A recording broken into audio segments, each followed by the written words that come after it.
Yeah, thank you, Sumathi. Thank you so much, and thank you to Sayantan, Rob, and Soeren. I haven't met Rob and Soeren yet, but I, it's really been fun coming and listening to the talks. And I love ICTS very much. In fact, it was the last place I got to visit before the pandemic, and I hope that we'll be able to come back in person soon. All right, so I wanted to tell you something today which has some thematic overlap between high energy physics and condensed matter, sort of, and along the lines of Dima's talk, um, which is about two-dimensional Dirac fermions and how masses are generated in them. And so, following Sumathi's suggestion, I'm going to have a pedagogical part to the talk and also a technical part. But before I begin, let me just thank my collaborators. In fact, all of my collaborators are high energy physicists here. So Shailesh Chandrasekharan at Duke is my uh, uh, an old collaborator of mine. And I have two fantastic young scientists, Hanching and Emily, who've done some amazing things, which I'm going to tell you about. Okay, so yeah, and I'm at the University of Kentucky, which is confusingly also called UK.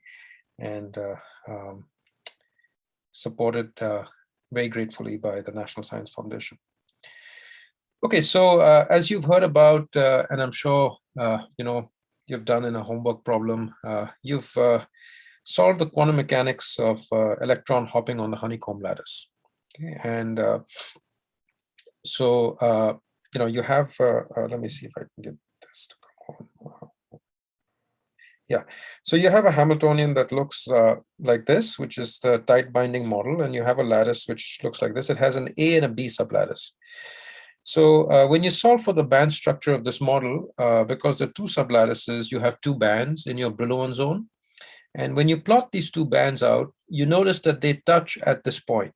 In fact, they touch at 6 points, and now you've heard this story many times. The three of these are equivalent, so there's basically two inequivalent touchings of these bands, right? And the beautiful connection with high energy physics comes because if you zoom in close to this touching has a linear form, right? Which is exactly like the massless Dirac equation in 2 dimensions. So this is all very nice, but a natural question you might ask yourself is this some very special feature of this model? Okay, so in fact, how could I distort? So you know that you can put a mass in the Dirac equation. And if you were able to do that, the dispersion would change from this linear dispersion to something that looks like this. And in condensed matter, we'd call this an insulator or a semiconductor. And if you zoomed in and looked at the sort of linearized theory, it would look like a massive particle, relativistic particle. So question is this touching point an accident? And how stable is this touching point? So this is a very interesting question, and it turned out that answering this question actually led to some very profound. It's a very simple question, and so the pedagogical part is I'm going to address how this question, in part is answered. Okay, so that's going to be, and I have some handwritten notes which I'll put up, but I'll just quickly go over those notes with you right now, and so that'll give me a chance to address this, and then we'll get to my research. So let me see if I can switch what's happening here. Escape. There we go. Okay, so here's the setup of the problem, and I'll share these handwritten notes with you. Okay, so the first question you can ask is, let's look at equation 1. So that the model which we're always used to solving is when the electrons just have nearest neighbor hopping. Okay, so now let's ask ourselves, I'm going to restrict myself to Hamiltonians which are quadratic in the operator. So there's still free problems, but I'm going to assume that this hopping is any hopping problem I like. Okay, so it's not just nearest neighbor hopping, because you think in a real experiment, why would there only be in a real material? Why is there only nearest neighbor hopping? Again, I'm going to surprisingly show you, or interestingly show you, that this touching of the points is much more general than the nearest neighbor model. Okay, in fact, we can make some very general statements just based on symmetry. Okay, so I'm going to assume that electrons can hop from any side to any side, but they're going to do so in a way that respects all the symmetries of the honeycomb lattice. Okay, and I can then show you, if this is true, the two bands will always touch at the k and k prime point and have a Dirac dispersion generically. Okay, so and so if you're a student, I encourage you to actually do this whole calculation. I'm just going to sketch the idea here, which is I think, interesting. And it's quite simple, but I encourage you to, so I'm going to put these notes up, and there's some sketches of the calculation. It's not a calculation, it's just a sketch of an argument. Okay, so if I look at the honeycomb lattice and I ask what are the symmetries of the honeycomb lattice, there's two translation vectors, as you know, in the honeycomb lattice, right? So there's one translation that looks like this and another one that looks like this. So I'll call those T1 and T2. Then there is a C2 axis. Okay, so there's a few different places you can put the C2 axis. The most conventional place to put the C2 axis at the center of the honeycomb. So if I do a rotation by pi, that's a symmetry because the lattice comes back to itself. There's also a C3 axis, which is if I do a 120-degree rotation about that same point. Again, there's a reason that I haven't combined them into C6 axis. I'm keeping them separate because you'll notice that C2 actually interchanges the sublattices and C3 doesn't. And it turns out that this is some important detail. Okay, and then you have to include one improper rotation. So you can include a mirror plane. There's a few different ways you can choose the mirror plane. It doesn't matter. And then finally, this time reversal, which is not necessarily a property of the honeycomb lattice, but it's sort of a symmetry that we think of as quite fundamental in condensed matter, unless you break it by applying a magnetic field. Okay, so now what you can do is you can work out how each of the lattice operators transforms under all the symmetries. So for instance, I've given you an example of how translation will move. So I'm labeling my lattices by N1 and N2, which are the two integer multiples of the Bravais lattice vectors and a sublattice index. So this is just basic lattice field theory, if you like. And so now what you can do is you can Fourier transform the operators, and then you can ask how the Fourier transformed operators transform under these symmetries. Okay, so for instance, and this is something that Senthil also mentioned, is that sometimes when you take continuum theories, some lattice operations like translation, which you think of as a space-time symmetry, start acting internally on your continuum fields. Again, this is an important aspect, and you can see this in this very simple example. Okay, so the only symmetry which is maybe slightly subtle, but I'm sure many of you know the subtlety, is time reversal is anti-unitary. So it does nothing to the lattice operator, but it complex conjugates I. Okay, and so when you do it on the momentum space, it actually sends k to minus k because k always appears with an I in the exponent. Okay, so now we know how all the operators transform. And so now what we can do is we Fourier transform. So I'm imagining I have the most general Hamiltonian, which respects all these symmetries.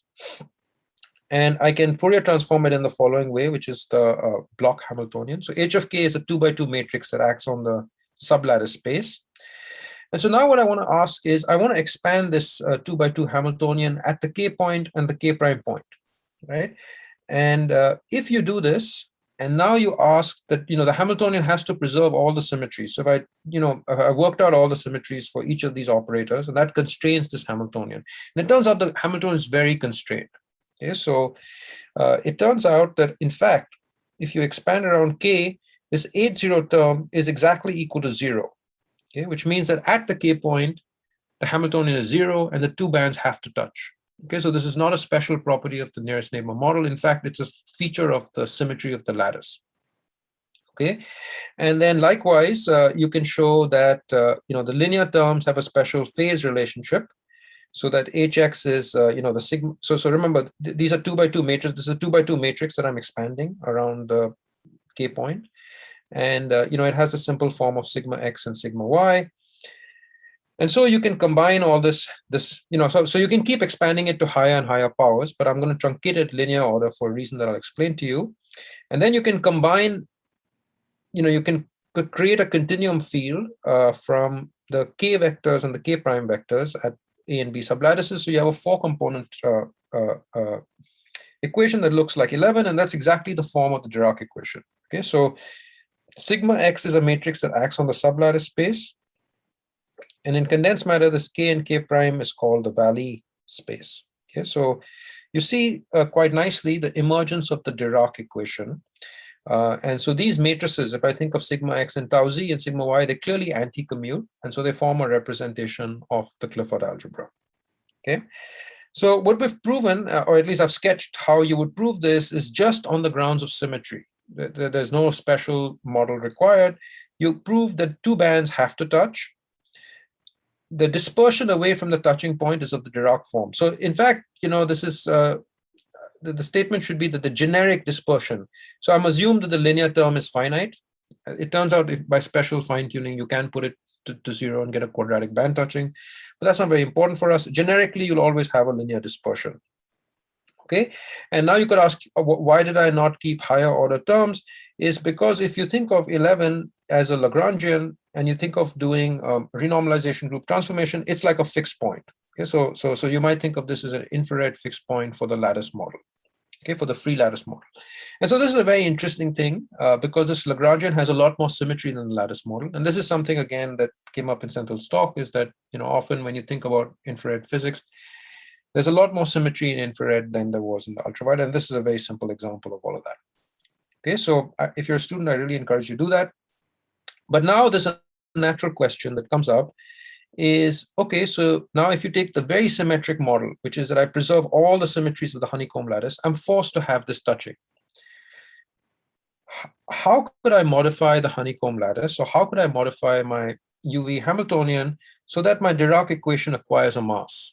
Okay, and this simple question turns out to be very profound. At least in the history of condensed matter, it turned out that answering this question again, every 20 years, answering this question led to some very profound insight.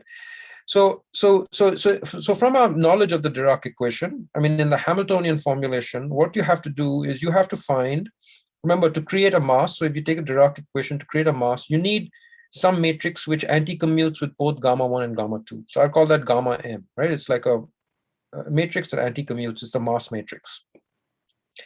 And now clearly from this whole discussion, and this is another profound point, is that in order to introduce gamma m, I have to break some symmetry of the system, because I just proved to you up over here that in fact this constant Hamiltonian is 0 if I have the entire symmetry of the honeycomb lattice, right? So that means that there's no mass matrix.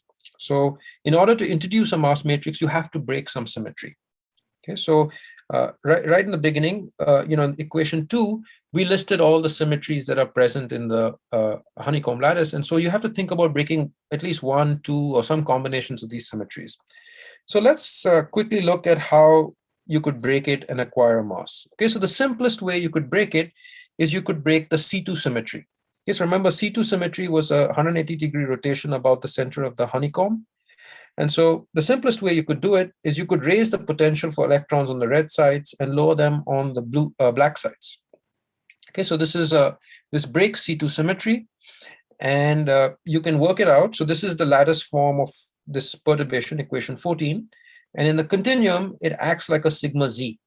Okay, so remember the gamma matrices I have sigma x tau z and sigma y, and clearly sigma z anti-commutes with both of those.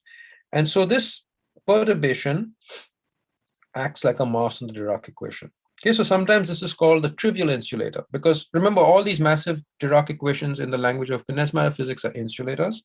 And this insulator is trivial because I could imagine making this empty very, very, very large. And when I made it very large, what will happen is there will be electrons just sitting on the black sides and no electrons sitting on the red side. And that's sort of the atomic limit, which is trivial.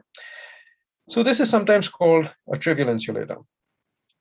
So in 1988, Haldane, in what would end up being a very important paper in the history of condensed matter physics, realized that if you actually preserve C2 symmetry but break time reversal, okay, so now you could ask microscopically, how do you do that? And he came up with a very famous model, which now we call the Haldane model for doing this.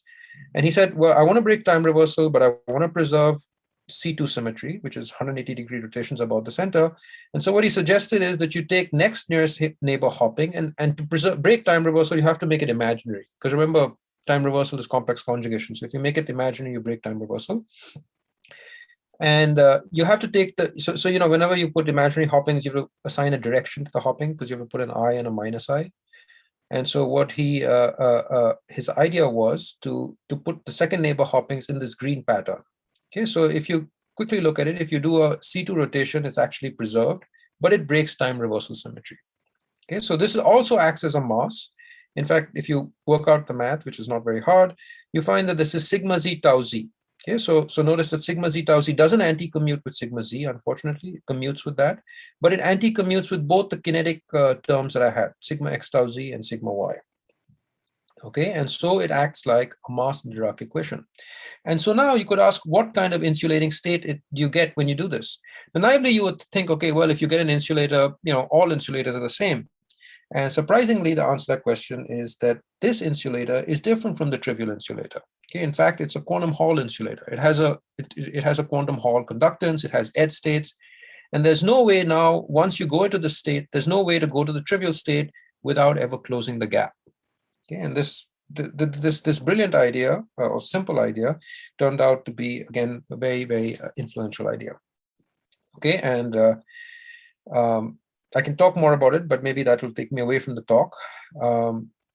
And in fact, I guess this was part of Haldane's Nobel Prize. So this idea is very simple, but it was part of a body of work which he did, which he got the Nobel Prize for, which we heard about in the previous talk as well. So now, just for completeness, there are other ways you can add masses. So one other way you can do it is you can do a so-called Kekulé mass, where you make certain bonds stronger. So you make the hopping stronger on certain bonds in a pattern.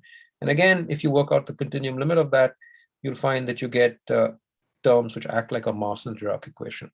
Again, it turns out, I think, as far as this model is concerned, these are the only terms, only sort of perturbations that would create a mass in the Dirac equation.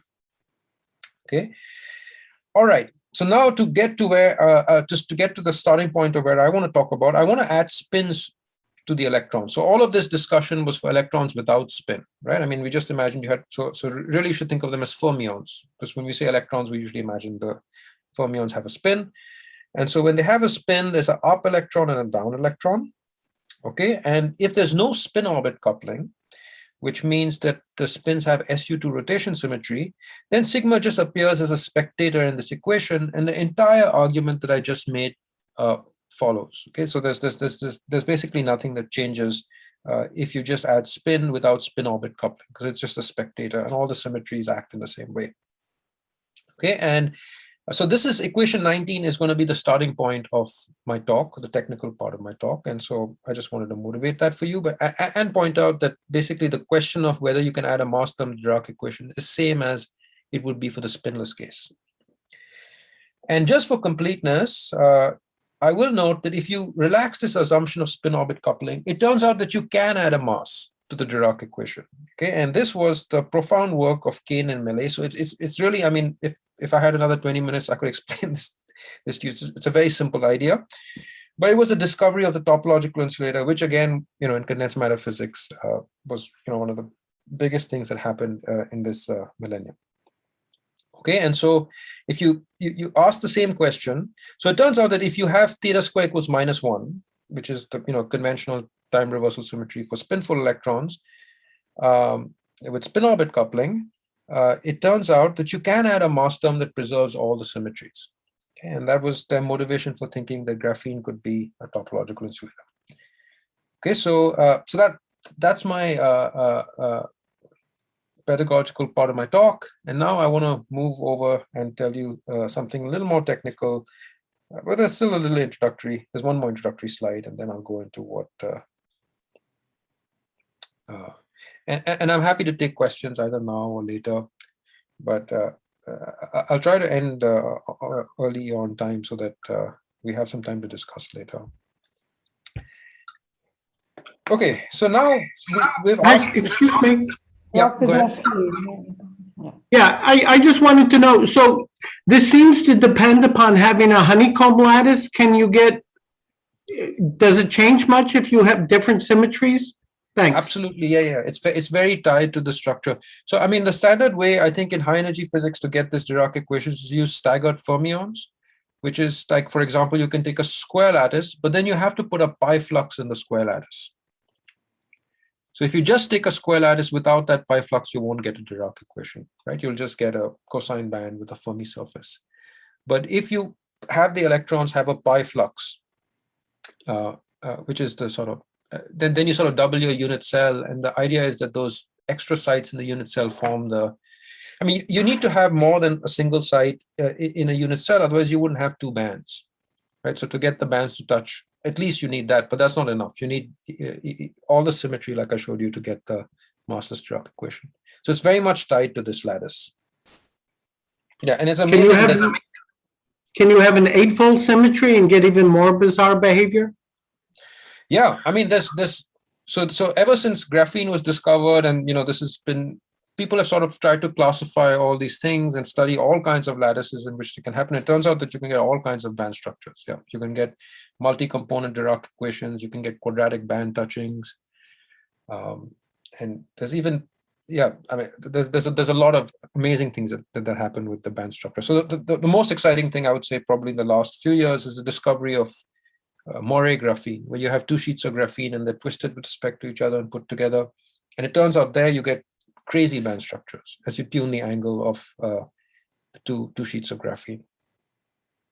So yeah, I mean, it's fascinating because these systems can be engineered and studied in a lot of with a lot of control, and so there's a lot of different things that can happen. But this simple thing was the start of the whole field, I would say, just the understanding of graphene and the masses in graphene, which we sort of went over quickly. All Great, right. thanks. Thank you. Thanks for the question.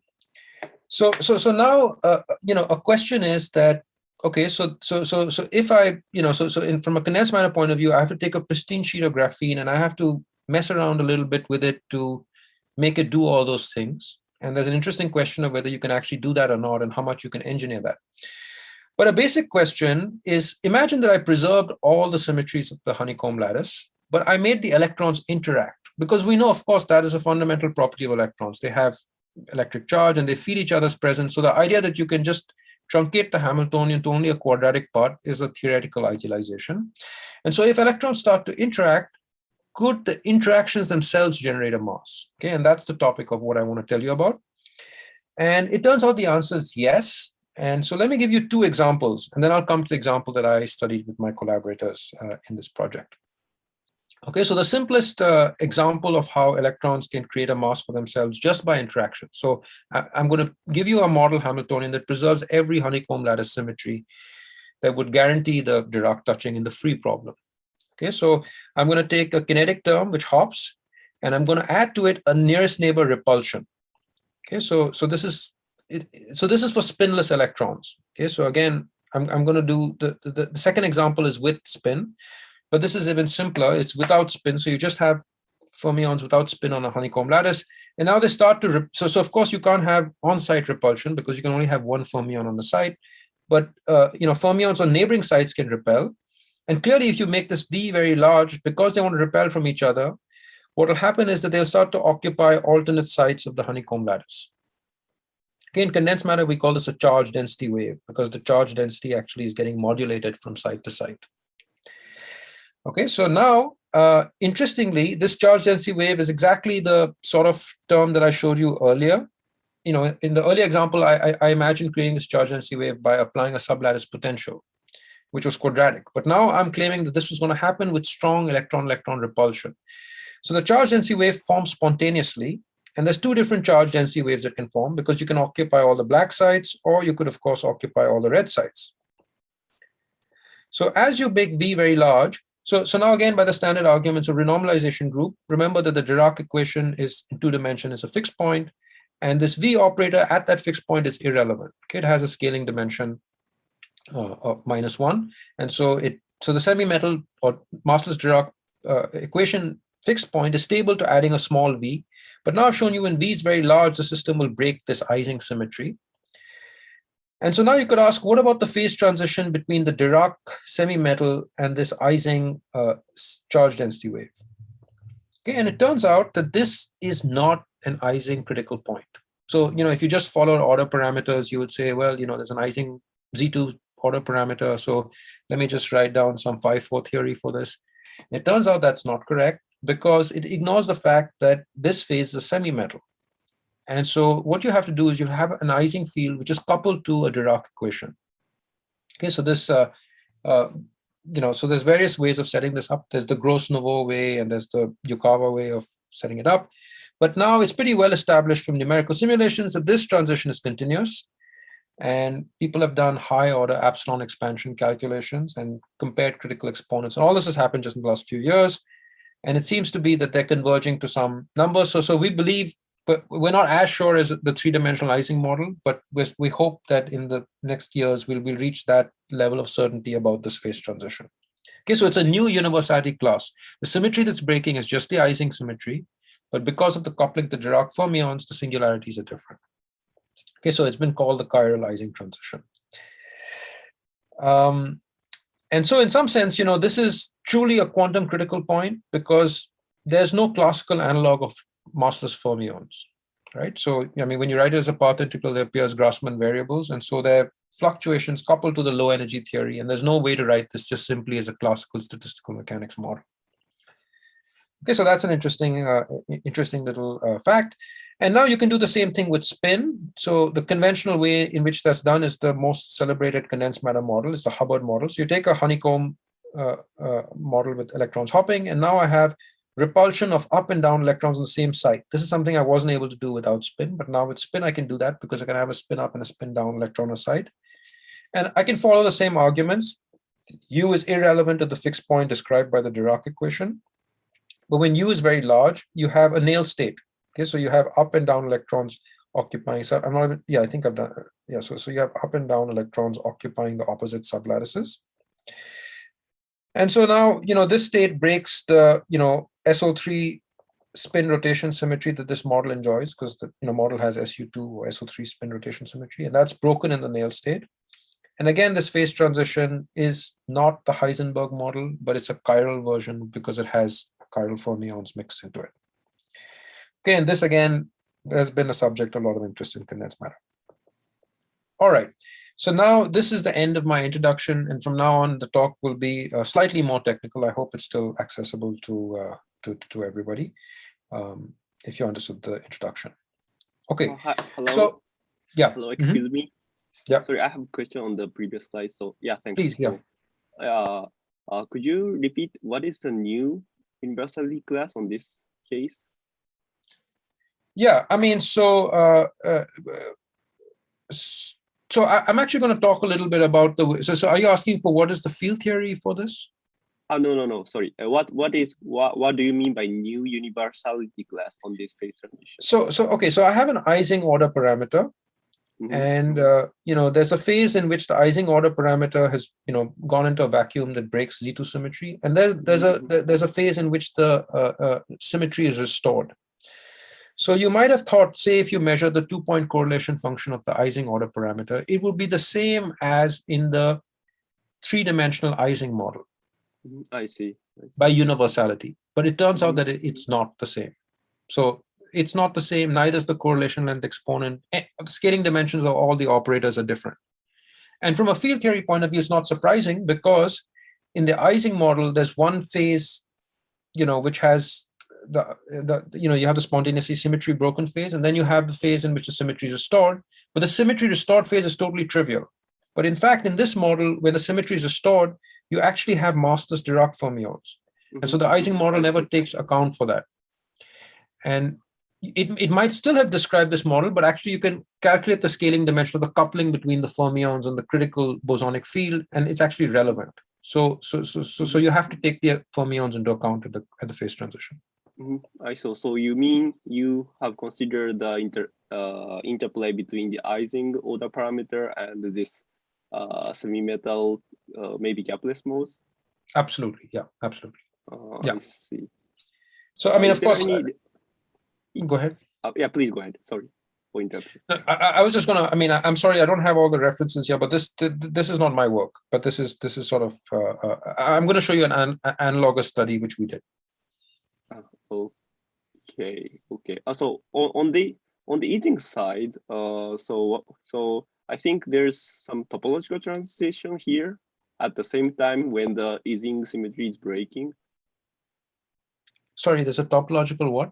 I'm wondering whether is there any topological transition on this chiral Ising model, in the sense that in Ising symmetry breaking phase, I'm wondering with this semi-metal properties there in the Ising ordered phase.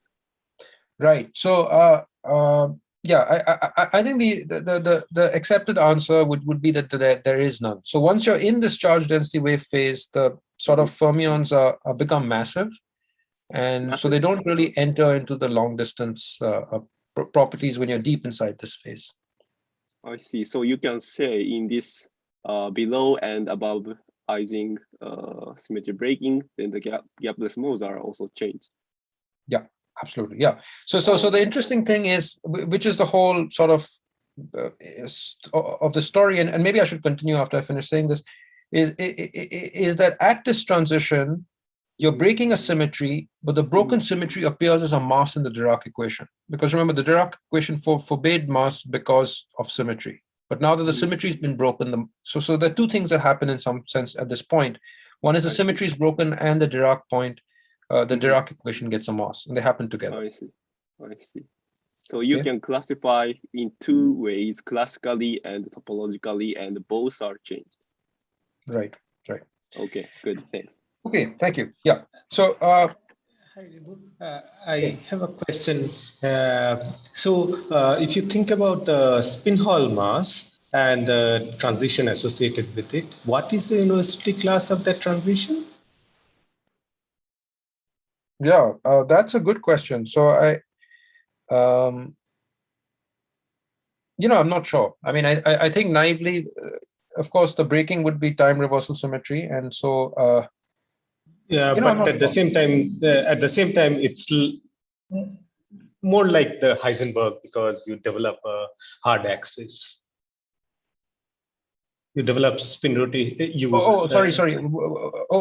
I was thinking you're talking about spinless case and going into the in the Haldane phase. So sorry. So you're thinking in the case with spin, and you go the spin Hall mass. Yeah, I'm not sure actually. It's a great question, and I think it's something that maybe if we think about, we can give you. Maybe we should talk about that. Yeah, it's a great question. Yeah, and in fact, I think someone may have studied this recently, but I'm not totally sure right now. Okay, so it turns out, let's go back and so we looked at the symmetries of this Hamiltonian without spin, but let's put spin back inside. Okay, so this is the free Hamiltonian, which is hopping on a bipartite lattice. And it turns out this model has a lot more symmetry than appears when you just look at it. Okay, so when you just look at it, you might say, okay, there's an SU2 spin rotation symmetry, which is generated by this operator, right? So it turns out that in addition to this, there's also a so-called SU2 charge symmetry. Okay, so this was, in fact, C.N. Yang and Su-Chen Zhang, I think long ago, in the early days, the Hubbard model figured this out. So roughly speaking, and this will only make sense to people who understand what I'm talking about, you can do particle hole transformations on the Hubbard model. So you can do particle hole transformations on both spins, or you can do it on one spin. Okay, and if you do it on one spin, in fact, this SI operator exactly becomes CI. Okay, so in addition to the spin rotation symmetry, there's a hidden SU2 charge symmetry in this model, which is not sort of manifest in this representation. And there's another symmetry, which is the flip of spin and charge, which is a Z2 symmetry. Okay, so this is exactly that particle hole transformation on one layer. And what that does is it interchanges S and C, but it preserves the Hamiltonian. Okay, and all of this is sort of becomes manifest if you write this down in terms of Majorana modes. Okay, so if I take this bipartite Hamiltonian, which is represented over here, I can write it exactly in this form, where A goes from 1 to 4. So each electron with up and down is written as 4 Majorana modes. And now clearly this model has an O4 symmetry. Okay, and that O4 symmetry is exactly the SU2 cross SU2 across Z2. So the improper part of the O4 becomes this Z2 spin flip transformation. Okay. So this interesting symmetry is present in this model when you include spin. Now let's ask ourselves, so usually what people do is they take this model and they add a Hubbard interaction. And let's ask ourselves, what does a Hubbard interaction do to the set of symmetries? Okay, so the Hubbard interaction is usually written in this form. And it turns out that the Hubbard interaction can be written exactly as S.S minus C.C. Okay, so S.S preserves SU2 spin and SU2 charge, and so does C.C, but it's odd under spin flip symmetry, because under spin flip symmetry, S and C, remember, interchange. And so what happens is that U actually is like an Ising magnetic field in this Z. So remember, we spoke about the SU2 symmetry. The Hubbard model is invariant under the SU2 symmetry. It's invariant under SU2 charge. but it's odd under the Ising symmetry. And in fact, this Hubbard term is exactly the form of it, like it's like you have an Ising variable and you apply a magnetic field to it. So U looks like that magnetic field. Okay, so that's an interesting point. So now our question was that the Hubbard model, when we normally write it down, we think that it preserves all the symmetries of the free model. In fact, it doesn't, right? It breaks this Z2 symmetry. So the question we wanted to ask is, can you write down interactions which preserve the Z2 symmetry? So that preserve the full symmetry of the free problem. And if you do that, what kind of, so I discussed that, if you make U very large, you get a Néel state. And then the phase transition is a chiral Heisenberg transition. The question is now, if you add interactions that preserve this symmetry, whether you get a new kind of phase, a new kind of phase transition. Okay, and the answer is yes. So this is our work, which we put on the archive this weekend, actually. It's just this, I have to add a few references and then it's going to be ready to go. And so our idea was to consider the following model. Okay, so rather than consider, so I want to consider a model of interacting electrons that has all the symmetries of the free problem. So one way to do that is just to take the free problem, which is this hopping model, and consider any function of it. Okay, so this is the Hubbard model is not an example of such a model, but I can take this operator, which acts on a bond between my two sites, and I can square it, I can cube it. It turns out that it's very convenient to exponentiate it for some algorithmic reasons, which I'm going to explain to you. Okay, I'm sorry, my equations got mistypeset over here. But let me just point out, so this is kind of a weird model, but it has a tuning parameter K. So kappa, sorry, when kappa is very small, this model is basically the free problem.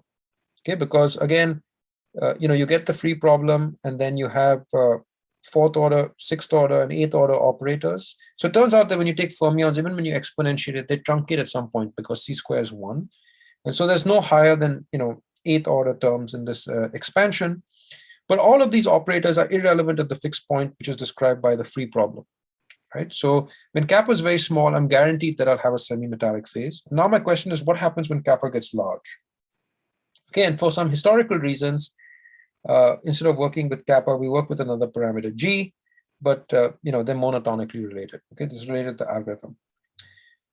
So very quickly, I'll just tell you what the idea of the algorithm is, and here it is.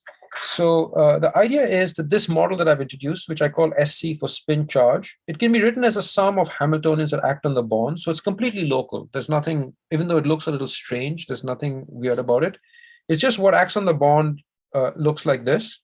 And the reason we picked this is, again, for computational reasons. It turns out that when you do a path integral with this Hamiltonian, and this was really Emily Huffman and Shailesh Chandrasekharan's ideas, was when you have to evaluate, you have to evaluate insertions of these operators at various times. And when you take this exponential form, when you use the standard there's a standard formula called the Blankenbeck, Sugar, and Scalopino formula, which allows you to convert traces of these many-body terms with these exponential form as a simple determinant in the one-body space. Okay, so this formula is used a lot.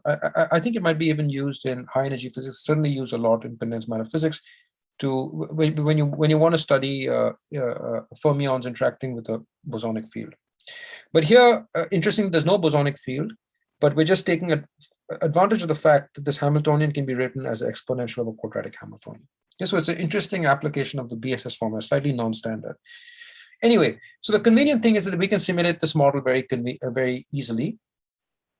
And so now quickly, I'll show you some numerical data. And I guess I'm running a little slow, so I'm going to try to speed up a little bit. And as I argued for you, as you tune this parameter G, you begin in a semi-metallic phase and eventually becomes massive. And the first thing we want to do is characterize this massive phase. Okay, so we'll measure two correlation functions. One is the usual spin-spin correlation function. But then I'm also going to measure this Ising correlation function, right? Which is like the U of the Hubbard model at a site and the U at the Hubbard model at another site. Okay, so remember, I argued that this is like an Ising order parameter. So this measures the breaking of Ising symmetry. Okay, and what we find is in the massive phase, actually both these correlation functions go to finite values. Okay, so so the massive phase you have breaks Ising symmetry and it breaks spin symmetry. Okay, so it's interesting. And how do you understand this? and we'll come to that in a second. So I'll talk about the field theory and how we understand this. But first, let me go to the critical point between these two. And you find that, as you tune this parameter G, you cross a critical point. So this is just like the critical points I showed you earlier. We call them the gross nouveau Yukawa. So they're called the G and Y critical points. Okay, and for people who are interested, they're all actually high energy names, but because there's a history of studying these kind of models in high energy, so a lot of these ideas we borrowed from them. So we call this the G and Y critical point. Now, I can talk about this, maybe if people have questions about that. So at the critical point, which I'll demonstrate as a G and Y type critical point, you have power law scaling, and you have an interesting critical exponent. And you can do very nice scaling collapse. We have pretty large lattices for fermion systems, which is 48 by 48. This is about close to the largest that have been simulated for with fermions. So we have very nice evidence for scaling collapse in a continuous transition. Okay, so now what I want to do is I want to try and set up a field theory for this transition. Okay, and I'm going to follow the same basically Yukawa line of thinking about it, which is that I'm going to think of the fermions as interacting with a scalar. Okay, so from condensed matter point of view, we often think in terms of mean field. So imagine you have the free part of the Hamiltonian, and now you have an O3 vector which couples the spin density and an O3 vector which couples the charge density. Okay, so now typically what happens when you add the Hubbard model is you favor one of these, either the spin or charge, right? So if you take a repulsive Hubbard model, you get a nail state. If you get an attractive Hubbard model, you have a superconductor. But now, interestingly, our model actually has the spin charge flip. And so the system is not allowed to pick between these two. It has to, if it picks between these two, it has to do it spontaneously. Okay. And so in interest of time, I'll just go ahead and show you how the field theory looks. So this is the sort of Yukawa coupling you have. You have, the free Dirac, massless free Dirac equation. And now you have two different mass terms. One is in the spin sector and the other is in the charge sector. So the mass in the spin sector is just what you would expect. It's psi bar sigma psi. To get the mass in the charge sector, again, you have to apply this spin charge flip symmetry to MS, and then you get MC. It looks a little ugly, but physically, this is like a CDW order parameter, and this is a superconducting order parameter. Okay, and in this interesting model, they're both combined by this O3 symmetry. Okay, so now to complete, and we also have this phi s and phi. So the standard sort of phi 4 approach is to assume that these phi fields are dynamical variables, and so they also have to be given a bosonic action, which is of the standard phi 4 form. The only term which is maybe a little less conventional is this one, which is allowed by symmetry, right? Because you have rotations in spin space, you have rotations in charge space, and you have the interchange symmetry. And so this term is allowed. Okay, so the first interesting thing now you could ask is, let's just look at this. Hi, Ribhu. Sorry, a short question. Why is GC and GS different if you have this high symmetry? Yeah, so thanks. Yeah, so if you have the high symmetry, they would be they would be the same. So if you want to implement the Z2 symmetry, you require GS equal to GC. I'm going to consider renormalization group flows where they're not equal, because I want to see how I go back into the more conventional Hubbard model. But you're absolutely right. In the case of interest in my model, GS will be equal to GC. And even lambda S will be lambda C, and MS will be MC. Yeah. Okay. Okay, so now let's think. So there's some fun things about this. So first of all, notice that these masses don't all anti-commute with each other. So these masses don't add in quadrature like in the conventional. So it turns out that if you look, okay, so first thing you could ask is, what mass does this term create in the Dirac equation? Okay, and I can prove to you basically that it creates a mass which looks like. So there's two masses that develop, and it's of the following form. So it's not phi s square plus phi. It's not equal to square root of phi s square plus phi c square.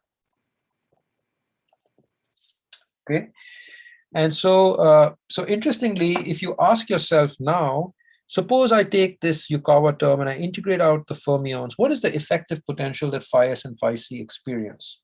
Okay, and again, in interest of time, I'll just show you the picture.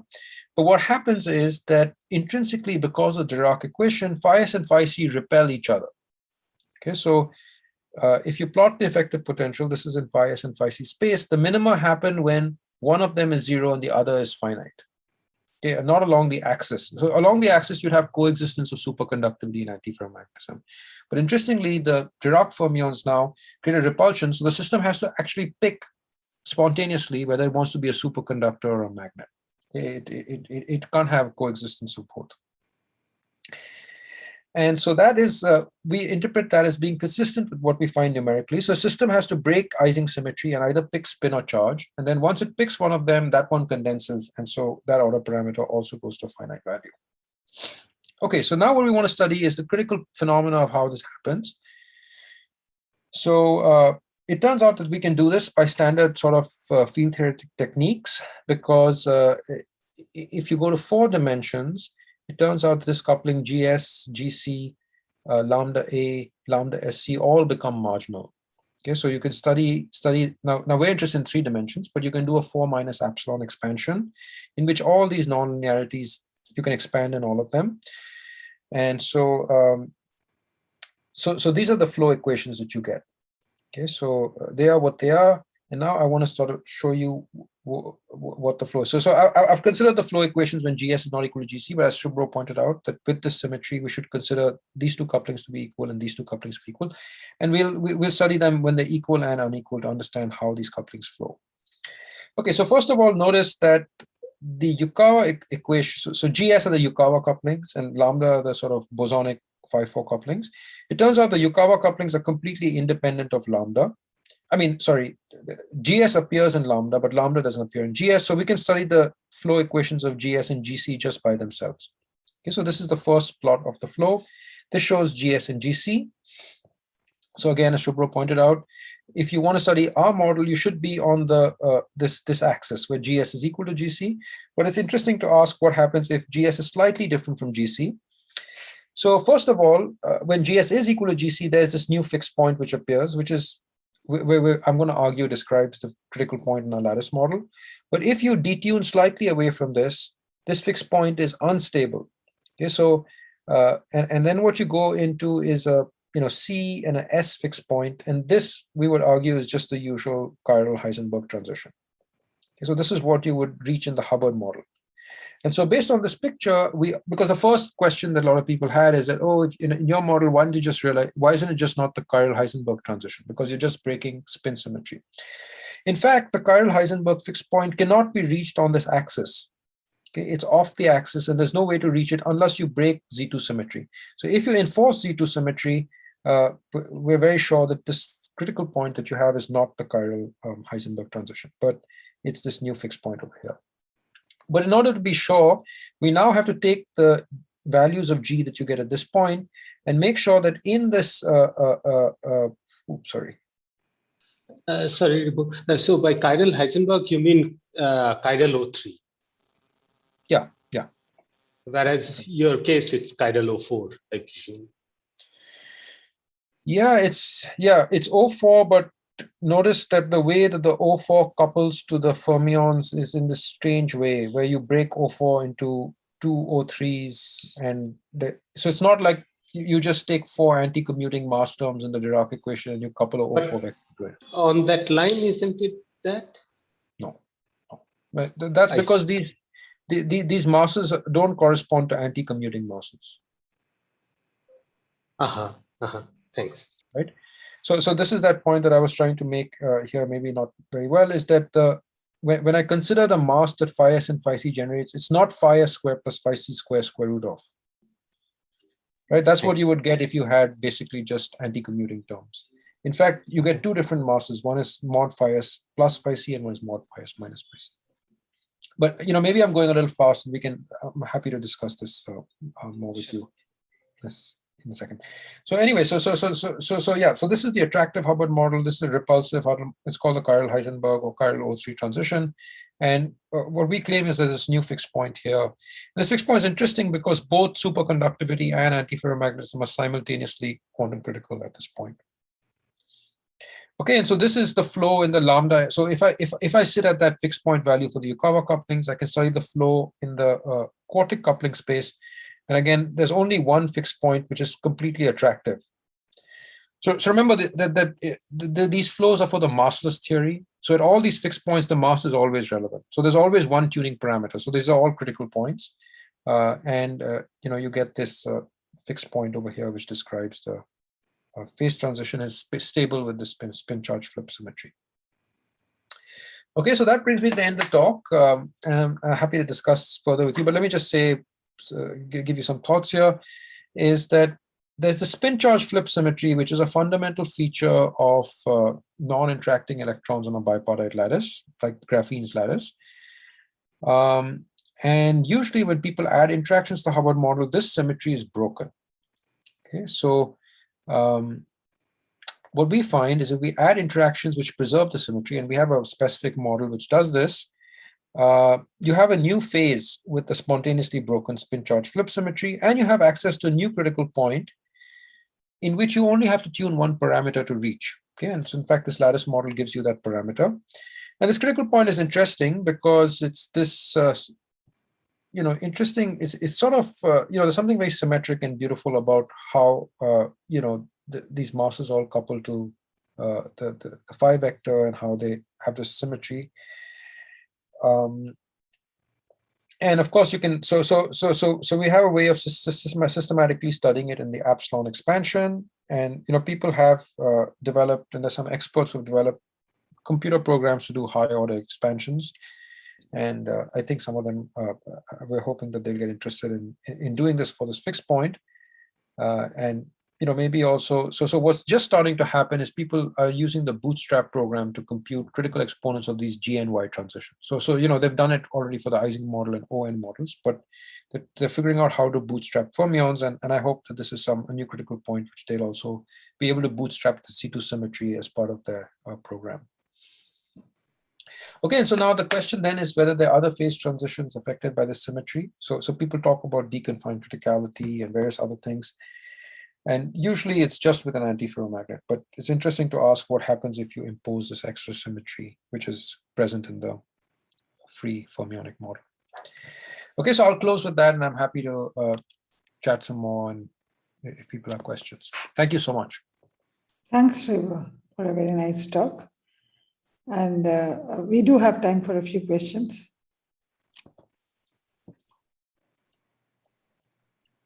Hi. Can I ask one more question? Please, yeah. Yeah, so just going back to the comment that you made about not being O4. So I guess that the internal symmetric group is basically maximum of this can be SU4, and then you are then this charge and the spin lives on different O3 sectors which commute. Is that what the claim is? Yeah, I'm not maybe. Yeah, so I mean, I think maybe if I can interpret your question, so I'm not sure that I totally understand the answer to your question very well, but I guess one question which we haven't been able to answer, we have some indication that maybe this critical point actually has more symmetry than what's present in the lattice. There's some more emergent symmetry. And one way that we see that is when you do the epsilon expansion, actually this fixed point, between, these couplings and this coupling happens at some very special value. So, if you look at it, it happens exactly at the same value here and here. And so it could be that there's some extra symmetry which is bigger, maybe SU4 or something, O6. I don't know. We haven't been able to prove that. But so it's a very interesting question on what the apart from conformal symmetry, which of course we expect to occur here, whether the internal symmetries themselves are also enhanced at this critical point is something we don't know yet. Maybe you know this. There is a work by Sensei Ryu and Christopher Mudry and I think some other people, which lists all the classes symmetries for spinless, for spinful and spinless fermions with in the charge sector in the particle Hall sector as well as in the particle sector. Maybe that Right, and I also think has one of the that things that they considered also was the situation where all the masses are, they call it compatible, yes, yes. which in the Hamiltonian language means, at least without the particle channel, it means that the masses anti-commute, so that the masses add in quadrature. Okay, I think that there are more to that work. There is a series of work which also considers masses which commute. I see. Okay, good. So that's yeah. I mean, so it's yeah. So that's interesting, and maybe you should send me some references. Sure. I'll do that. Yeah, I don't know too much about this, but Yeah, hi Ribhu, Ridish here. hey, Ridish. Hey. Yeah. So, can you just give me a simple way to understand the interaction term that you wrote down, like the physical way that I understand the Hubbard model? Is there a way to get that picture?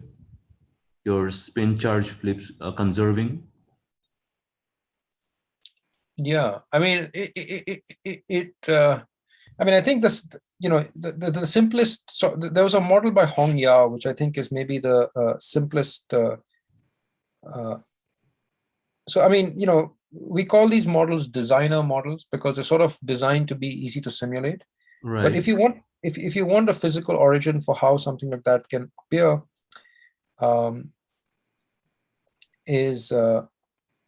you could consider something like this, right? So this is an interaction of a pair of sites that's quartic, and so you could ask, how could something like this appear? Well, the simplest way it could appear is that if you have the quadratic part and this there's some phonons which are coupled to Tij. So when you integrate out the fermion of phonons, you end up with terms like this, right? Because you're sort of completing a Gaussian integral. And so if you begin with like say a model of electrons with some phonon vibrations, and you integrate out the phonons, you could end up with so that model has this full SO4 symmetry, right? It's a sort of interacting model like SSH. If you have electrons hopping with phonon degrees of freedom. Got you. Yeah. So if you integrate that out, then you would end up with something like this. Now, of course, the term we have has not only this, but it also has 6th order and 8th order terms. But you should think of those as just sort of there to make the model, efficiently simulatable. Got you. Yeah. As far as universality classes are concerned and critical phenomena, we believe that these details are sort of irrelevant details. So that model was just chosen so that we could get the universal numbers efficiently. Okay. Thank you. Thank you. Thanks for the question. So I have a question. So Ribhu, I think you exponentiated the free Hamiltonian to obtain what you solved. Yeah. So does that not mean that it immediately makes it very non-local? I mean, it's like an Yeah, all-to-all, and no, it's not. Yeah. it's not, is it? I mean, this is It's a great question. It's just the way it's written that's a little confusing because it's not written. Yeah, I mean, so if you look at it like this, this maybe makes it clear. The Hamiltonian is a sum on bonds. Yeah. And the bond Hamiltonian is exponentiated. Oh, I see. It's not that the whole Hamiltonian. Okay, fine. That's fair. So it's not like I'm summing over all bonds and then exponentiating it. Yes, that would be all to all. Yeah. And it's confusing the way it's written, but it is a sum of local terms, but each term is exponentiated. Yeah. Okay. Thanks.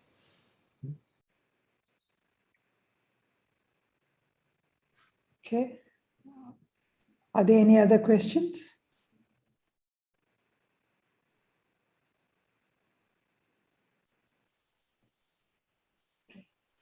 If not, let's thank the speaker.